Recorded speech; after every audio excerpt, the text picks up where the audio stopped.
A lot of brands feel more comfortable starting FBM as they feel it's simpler, they may already have a shipping process in place, and it feels easier to just start sending out orders themselves since they're already doing that on other platforms.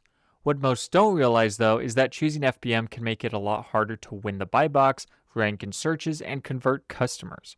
After helping hundreds of brands get started on Amazon, I can tell you the difference between FBA and FBM isn't just about ease or cost, it's also about sales velocity and visibility. However, there's a set of specific situations where FBA is not the right option. In this video, I'll show you the key differences between FBA and FBM, how to figure out which model makes the most sense for your brand, and what can go wrong if you pick the wrong one. A while back, I worked with a supplements brand that had been doing well on Amazon for years, until new competitors started cutting into their market share. They were still doing well and their products were great, but growth had stalled. When we suggested switching from FBM to FBA, they hesitated. They were worried about breakage, their products came in glass bottles, the extra work, and trusting Amazon with fulfillment, which are all legitimate concerns. However, once they made the switch, everything changed. Within 5 months, their sales had doubled from $70,000 a month to $140,000 a month. The choice between FBA and FBM might seem small, but for many brands, it's the difference between really breaking through and slowly losing ground. Let's review the basics. With FBA, or Fulfilled by Amazon, you can send inventory into Amazon's warehouses and they handle shipping the product to consumers and storing it for you. With FBM, or Fulfilled by Merchant, your team stores and ships the orders directly to customers from your own warehouse or through a 3PL. You simply get the orders through Amazon. Here's the key thing. Amazon trusts itself to fulfill orders more than it trusts anyone else. It considers its logistics system to be faster and more reliable than any other on Earth. Their website naturally promotes FBA listings higher in search results. That said, there are exceptions. When a product is large, heavy, or expensive to ship for whatever reason, the same rules don't necessarily apply. So what you should do depends on some of these factors that we're going to talk about. The biggest advantage of FBA is the Prime badge. It gives your listings more visibility and builds instant trust with shoppers. Prime buyers often filter for Prime-only results, and even when they don't, Amazon still ranks Prime listings higher in search. Add in faster shipping, which is one of Amazon's factors in the search rankings, and stronger buy box performance, and FBA listings usually sell more.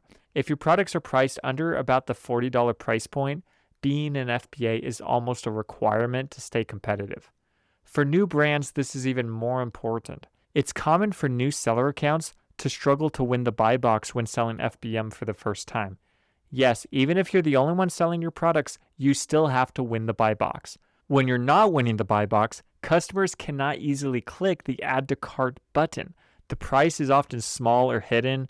This causes a big drop in the conversion rate and makes it so you can't run sponsored product ads. You can see here we have a listing where the seller is not winning the buy box. You'll notice the price is really small and it just doesn't look like a regular listing in the search results. On the detail page, there's no Add to Cart button. Customers instead have to click this See All Buying Options and then Add to Cart from there. Not every product fits FBA. If your products are really large, heavy, or high-ticket items for whatever reason, FBA fees can eat up your profits, and those listings usually don't see the same conversion lift from Prime anyway. FBM is also essential if you're selling perishable, meltable, or customized products that Amazon can't store and they can't personalize for you. Note that if you're going to offer FBM, the shipping speed at which you offer is a major factor.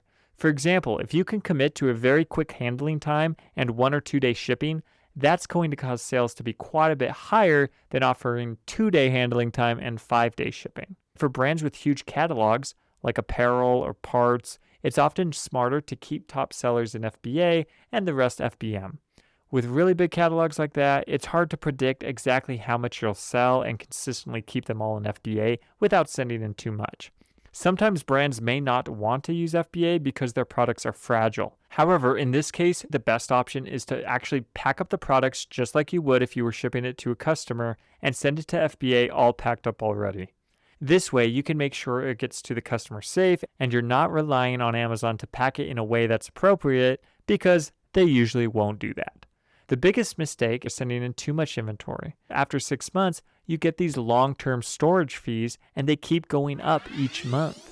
There's also a possibility that your listing gets pulled down or there's just some kind of compliance issue. In those cases, the inventory can sit a long time or you might be forced to send it back. It's usually very cheap to send inventory to Amazon, but often very expensive to send it back. The biggest example I saw was a brand that had to pay $100,000 in removal fees because I guess they had launched some product line and just really fell flat. FBM avoids storage fees, but demands you have a great system for shipping orders consistently every time. Late shipments, even if it's the carrier's fault, hurt your account metrics. Using buy shipping through Amazon does help protect you if the carriers are late, but you really have to go through the shipping settings, such as the shipping speed you're offering and the handling times, and configure each aspect of that really well. FBA usually offers higher sales volume and better conversion rates. FBM offers you the ability to limit your risk of sending in too much inventory or just having your inventory separated into two places. The right choice depends on several factors, which we're going to list all together in a moment. It's also better to have a product listed on Amazon FBM rather than not listed on Amazon at all. Many brands find the best results by using both FBA and FBM together. For example, you can keep your single packs or best sellers in FBA, but then use FBM for multi-packs or oversized items, or just anything that's a slower moving SKU. A hybrid setup also acts as a backup plan.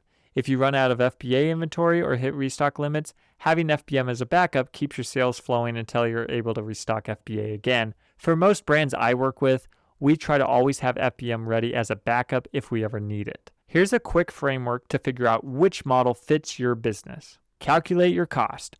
Use Amazon's revenue calculator, link below, to see your FBA fees. Then compare them to your own warehouse or your 3PL cost to know where your savings are. A major factor is the cost of your FBA fulfillment fee versus the cost to ship the product yourself. For most e-commerce products, FBA shipping is going to be around the same price and often cheaper, but that won't be the case for very large products. Keep in mind that the fulfillment fee is usually offering 1 or 2 day shipping, so when you're comparing it to your cost of shipping, you have to take that into account. Product type. FBA is usually better unless your products are fragile, perishable, oversized, or priced at several $100s or more. Even in many of those cases, it may still make sense to use FBA if you can. A great example are products in glass bottles. They can still be sold FBA, you just have to package them up for customers ahead of time before sending them to Amazon. For products that are made to order or shipped directly to customers on pallets, they have to be FBM. Price point and velocity. Products under $40 or with steady sales almost always perform much better in FBA. High-ticket items, which is usually maybe about $200 or more, can often stay FBM without much difference in sales volume. Also, if you have some slower items that are just kind of really niche that you would only sell occasionally, those are typically better to keep it FBM. One rule of thumb is that if you're going to be actively advertising the product, then you might want to lean toward FBA. Catalog size. Smaller catalogs fit nicely in FBA. Larger or seasonal product lines often benefit from keeping just the best sellers in FBA and the rest FBM. FBA can do better if you're able to do it, but logistically it can get really difficult to manage inventory levels for some products like clothing, where there could be thousands of SKUs and the sales can be unpredictable. Operational bandwidth. If your logistics team is lean, FBA simplifies everything. If you already have reliable systems, FBM may save on costs. Most brands start small, send just a few SKUs into FBA, compare the results, and adjust. If you're having a hard time figuring out whether FBA or FBM is best for you, feel free to leave a comment and I'll try to help you figure that out. Include some information on some of the factors you're looking at. You can also contact me at hello@fivestarcommerce.com.